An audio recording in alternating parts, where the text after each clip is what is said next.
क्योंकि जब किसी को दुख होता है ना तब वह ईश्वर को याद करने लगता है, भगवान को याद करने लगते हैं, गॉड को याद करने लगते हैं, खुदा को याद करने लगते हैं। एक माँ जी को बहुत तकलीफ हो रही थी तो माँ जी कहते हैं, हे ईश्वर, हमें 2 बेटा है,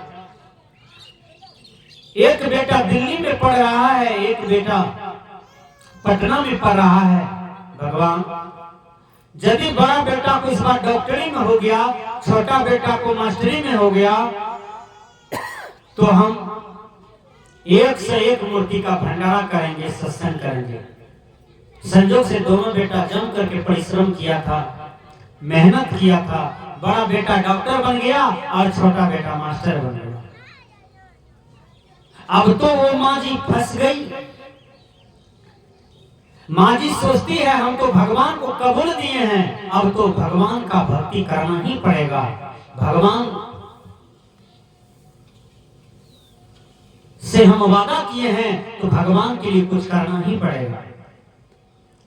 वो माँ जी क्या कहे, सुबह सुबह गए पंडित जी के पास, कहा पंडित जी हमें एक से एक मूर्ति का भंडारा करना है, उसमें रुपया दान भी करना है, कपड़ा भी दान करना है और सत्संग भी 2 दिन कराना है, खर्च बताइए। पंडित जी ने कहा 1,42,000 खर्चा होगा।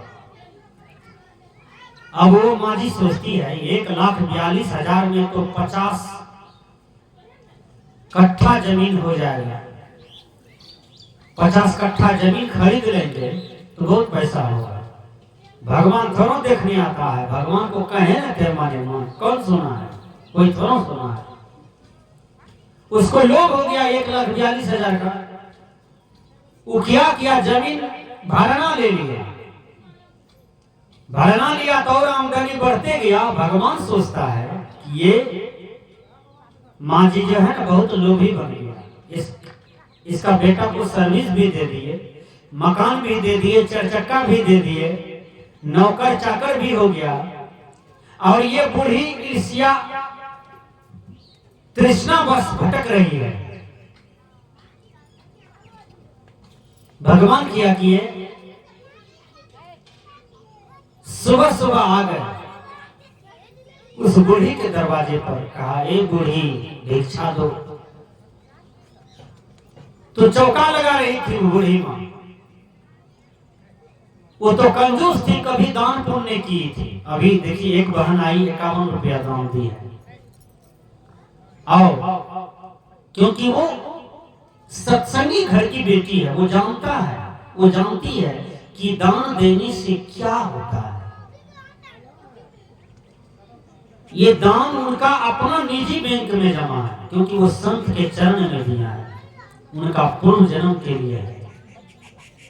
विचार कीजिएगा, भगवान रूप बदल करके आए और बूढ़ी से कहती है ये बूढ़ी माँ कुछ दान करो।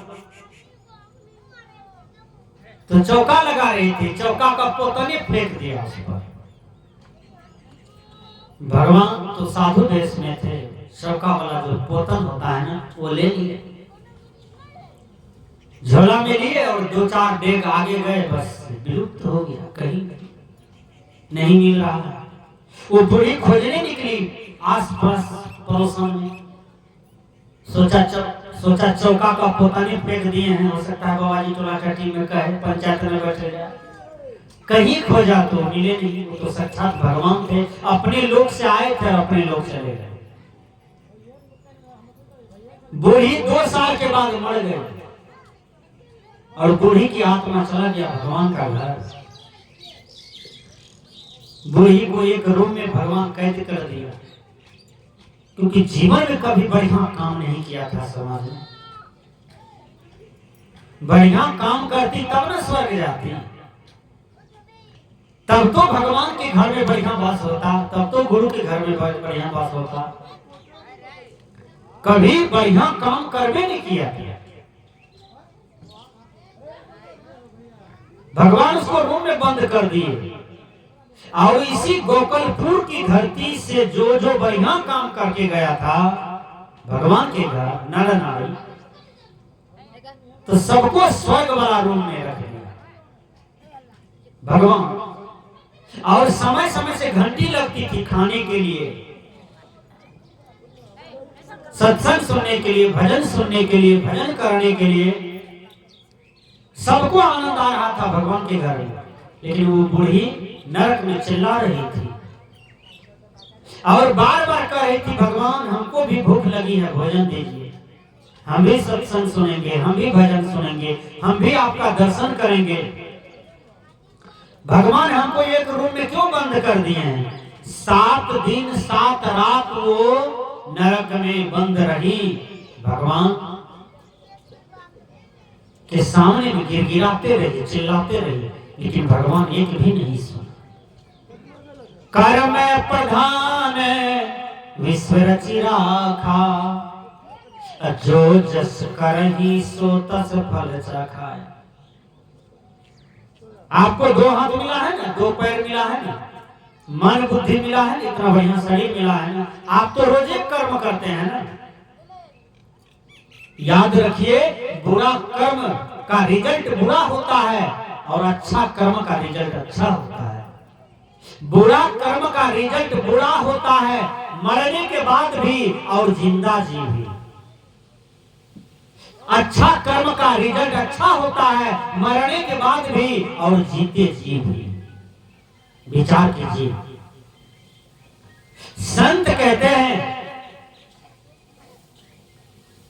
नेकी बदी 2 रास्ते हैं, जरा गौर से सुन लो। तुमको किस राह पर चलना है उनको गौर से चुन लो। रास्ते तो 2 में है, एक रास्ते में कांटा है, एक रास्ते में कांटा नहीं है। तो जिस रास्ते में कांटा नहीं है उस रास्ते से चलिए भैया, क्योंकि आप तो मंजिल पर पहुंच जाइएगा। और जिस रास्ते में कांटा ही कांटा है उस पर पैर दीजिएगा तो आपको गड़ेगा और आप मंजिल पर नहीं पहुंच पाएंगे। आओ वीरों मर्द बनो, जेल तुम्हें तजना होगा। संत कहते हैं, बूढ़ी मां नरक में चिल्ला रही थी। भगवान कहते हैं मुझे बहुत दया आ रही है, ये बूढ़ी मां क्यों चिल्ला रही है? तुम वही बूढ़ी हो ना, बेटा के लिए सर्विस मांगा, जमीन मांगा, घर मांगा, नौकर चाकर मांगा, सब चीज हमने तुमको दिया, लेकिन तू भंडारा सत्संग कबूल करके भी तू कभी नहीं किया। वही बूढ़ी हो ना। का भगवान हमसे चूक हो गया।